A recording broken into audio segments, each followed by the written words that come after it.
டேய் வெளாலடா, condition serious ஆயிடுச்சாடா. அம்மாவை வென்டிலேட்டர்ல வச்சிருக்காங்களா மச்சான்.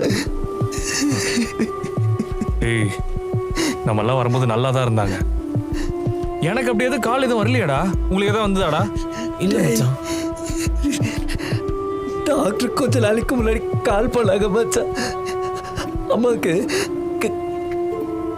கேன்சர்னு சொன்னாங்க மச்சான். அம்மா தான் மச்சான், நீ மேட்ச் ஒழுங்கா ஆடணும்னு